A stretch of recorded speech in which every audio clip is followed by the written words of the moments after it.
guys were number one last year, 5-0 when the season ended, and you have almost everybody coming back. Everyone just assumes you guys are going to be that way again, that good or better. Is that a safe assumption? Yeah, I think so, especially people in the Syracuse area. But, with some of these conferences and, like the Ivies, a lot of them aren't going to be playing. So a lot of their players, wanted to get their senior year in. So a lot of them have left other schools. The transfer portal probably has been busier now than it ever has been before. And so I think, teams like Duke picking up Sowers and, maybe the top offensive player in the country, all of a sudden that changes the status of their team is one example. Do those expectations weigh on you, or do you guys think the same way that, yeah, we were that good last year, we should be that good again? We certainly hope so. We've only had 1 week of practice, but the intensity level's been high, energy's been high. We've added some players, obviously, with the freshmen, and we have a nice core of seniors last year coming back. So, it's a good group. It's a good group. The thing now is, like last weekend, I'm watching teams. I watched Virginia, I watched Duke, I watched Carolina, Denver play. So, 3 of the teams in the ACC have had games. They're going to have more midweek games and more games this weekend. So I'm just hoping with only 3 weeks of practice going into our first game that we can, sharpen our edge, if you will, and be ready to go against the quality teams that we're going to be playing against. Thanks, John. Hi, Mark. Next, we'll go to Andrew Crane. Hey, Coach. Hope you're doing well. You kind of alluded to it in your last answer, but last week when it was kind of the first glimpse that everybody got of teams like Duke and North Carolina with Sowers and O'Neal and Gray. What were some of your kind of initial takeaways from watching those teams in action? And I guess what stood out about Duke and North Carolina kind of on the film when you watched those games? Oh, they're talented. They're talented teams, and they've got not only a good team, they've got some go-to guys. I watched Carolina, especially getting off to the start they got off on Denver, and how many goals they put up so early. Gosh, they seem like they're on track to score 40 goals in the game. So and they went really quickly. There was definitely a lot of early offense. As soon as they crossed the midline, they were going to the goal. I think they caught Denver a little off guard, but talented and deep. And Duke is going to, they've never had a bad recruiting year, and with the addition of their transfers, they're even better. And Virginia, I think they were playing without.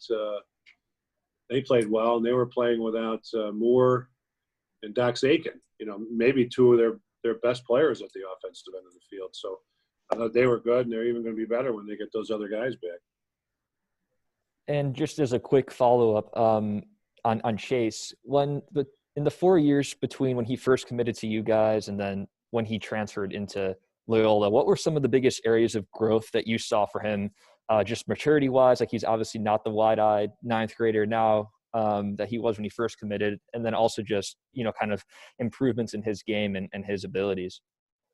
Well, probably like anybody, he's now with the Syracuse team, he's had a year under his belt to get used to playing with his teammates and understanding the offense and, the riding, which attackmen and midfielders do. And he's just playing with a lot of confidence. He's shooting at a very high percentage. So I think the choices he makes shooting on the goal, he's matured there also. And, stronger, he's every week I see him dodging more. He's a little bit more of an off player early on, and now, he's not somebody that I think you can really put a short stick on. He'll be able to take advantage of that. Thank you. Welcome. Next, I should go to Lindsey Kramer. Hello again. So speaking of upcoming opponents, I spoke to Coach Holman of Utah last week, and he kind of gave me a little bit of background about how the Utah game came to be, independent team. They come out on the East Coast a lot. I was just curious your thoughts. I mean, I know you were assistant on that '83 team, right, where they beat Hopkins, and Coach Holman was the goalie in that team. Your thoughts how that game came together, and have you kept in touch with the coach over the years? How the '83? How the Utah game came together this year, and have you kept in touch with Coach Holman over the years? Not a lot. I saw him more on the sidelines. He was at North Carolina.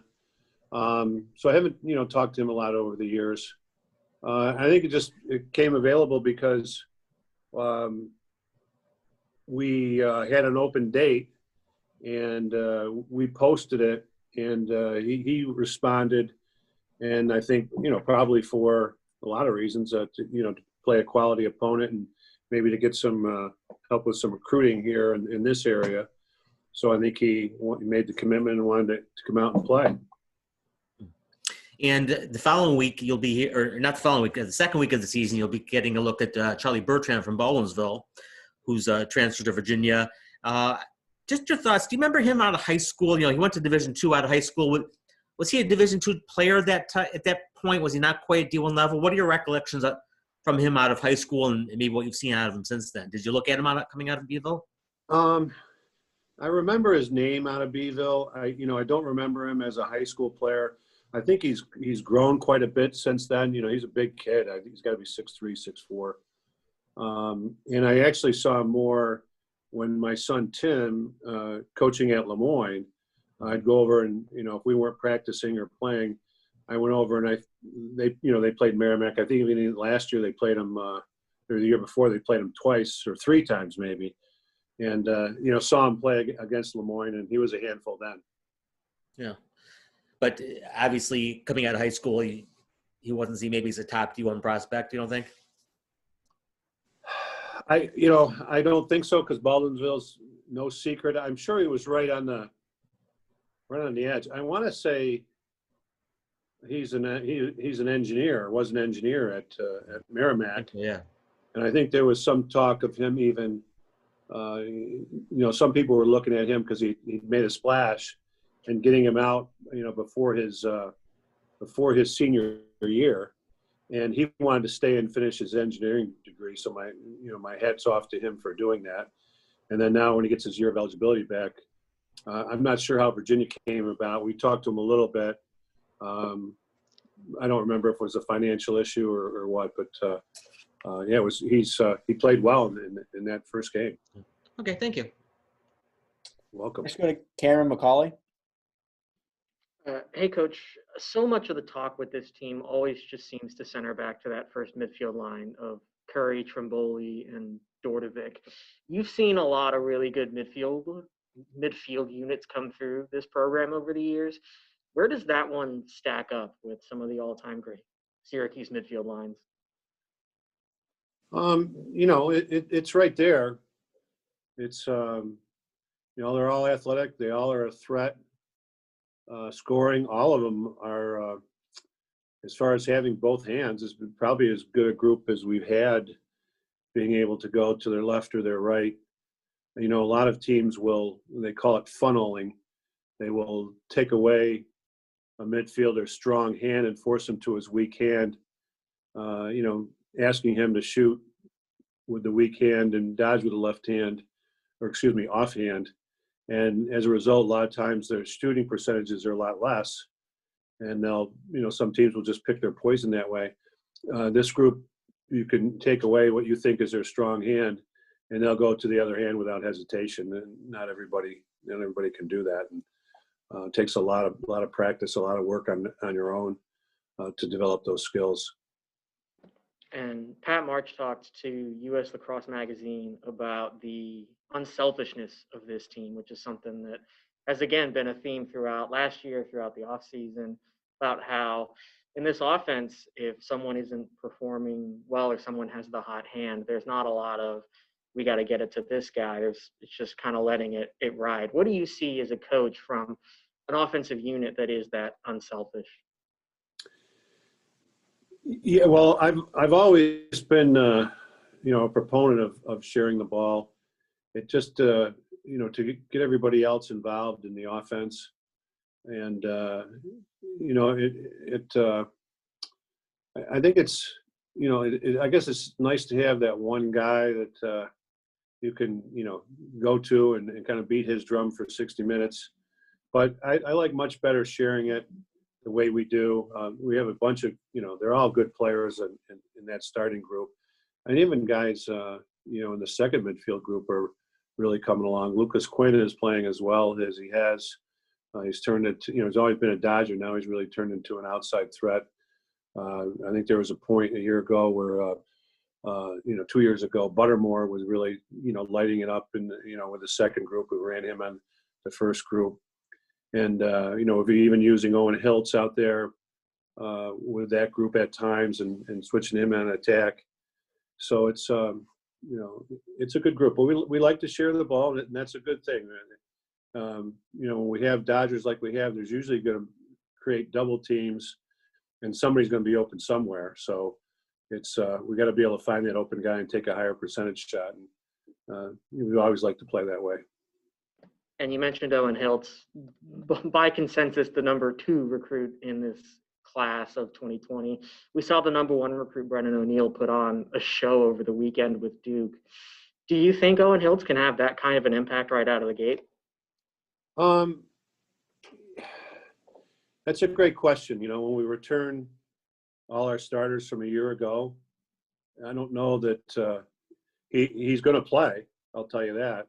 I don't know where he'll be in our, coming to our first game. We've only had, a week and a day or two of practice, so we're still trying to figure him out. But he's doing better than he did in the fall, and very accurate shooter, very very good vision. A lot of times shooters don't always have their head up looking to find open people on the field, and he definitely does that. And he's he's dodging pretty well right now. We'll look at him on man up too, because he's he's just one of those box guys. It's a sharp shooter. So he's gonna play. I don't know if he'll have be the go-to guy starting day one, but I think you'll see him just get better and better and more time as the year goes on. Thank you, Coach. Next, we're going to go to Brent Axe. Hey, Coach. I kind of like to ask you this question at the beginning of every season. What are you seeing in terms of trends in the game, things you've got to keep up with, things that you're kind of bringing your team up to speed on in terms of how the sport has evolved to this point? With only, a week of watching other teams play, I'll probably be able to tell you more in 4 or 5 weeks if I see if there are any new trends. The shot clock's been in place. We're going to see how the new rules with the face-off, if that affects much. I'd say that's going to be one of the bigger ones. I watched all the games, and I didn't pick up on too many different things. In Carolina, I saw they've been playing how they played. Clears, and the ride was a little bit different. I don't know that that's a trend. It's just something they do. Virginia was the same. I noticed a lot of people are using our man up in our zone offense. So I guess it's probably just the face off at this point. And again, after I watch, maybe 4 or 5 weekends of games, that I'll be able to pick up on if there's anything really new out there. Carolina played really, really fast. They went to the goal as soon as they got it over the midline. Just to follow up on that, do you think up to this point, like you said, we'll see down the road here, but do you think your face-off guys are prepared for those changes at this point? Yeah, we are. I got to Tom Abbott, the head official, at the end of last week, and because of our lack of scrimmages and games, we're going to. We've hired officials to come in for an inter squad on Saturday so that we can kind of get a feel for how they're going to call the face-off. And, we watch it on television, but I think there's already been some changes to that. Before the official would literally get down with the 2 face-off guys and have his hand on the ball and set the ball on the ground, and then kind of stay there and make sure their sticks are in the right spot. where they changed that to where the referee would be, 8 yards away. He'd have the ball on the ground before the face-off guys even got there. Now they come up and they go down themselves without the official being right there. And from what I understand is that the officials had a hard time seeing if their sticks were in the right spot. So, and I think the last game, I think it was Denver, Carolina, we saw the face-off or the referees come in a little closer because the face-off guys they'll try to jockey their sticks or get an advantage by, tilting their stick forward. We call it cheating. And I think the officials are looking more for that. And so they're in a tough spot because with the new rule and not having a lot of practice, they're still learning from that. And the emphasis is to get the ball out quicker. They don't want a lot of, getting down on the ball, turning till you can figure out which of your wings is open and then throwing it out. They want the ball to come out a lot quicker. So I think there'll be less tolerance if the face-off guys get down and they're cheating. I think in the past the referees have stepped in and said, "Oh, move your stick back or do this or do that." And now I think there'll be less tolerance. I think they maybe tell them once, and if they don't do it, it'll be a quick whistle and the ball will be going the other way. Thanks, Brent. Next, we'll go to Andrew Crane. On the subject of face-offs, Coach, I was talking with Chris Stadio a couple months ago from back in 2014, and he said heading into his senior season was really the year you guys revamped the face-off program at Syracuse, whether it was studying cadences more, or I think he said something about like the sandbox or whatever kind of originated then. Did you kind of see that as a turning point as far as like the face-offs go in the Syracuse program? I mean, you have Chris, obviously his senior year, and then Ben Williams comes in and makes the impact there. Was that kind of a turning point? And I guess what adjustments did you make, if yes, in 2014? Coach Donahue was with us then, and he plays a lot of attention to detail. And I'd say, it was a turning point in 2014 because in 2013, we're in the national championship game against Duke, and we're winning 5-1, and they win the next 14 out of 15 faceoffs. And we lose the game. We literally were playing with a 5-1 lead. We were literally playing without the ball the rest of the game. They had, like I said, 14 for 15, and that's an awful lot of possessions to have at your offensive end of the field.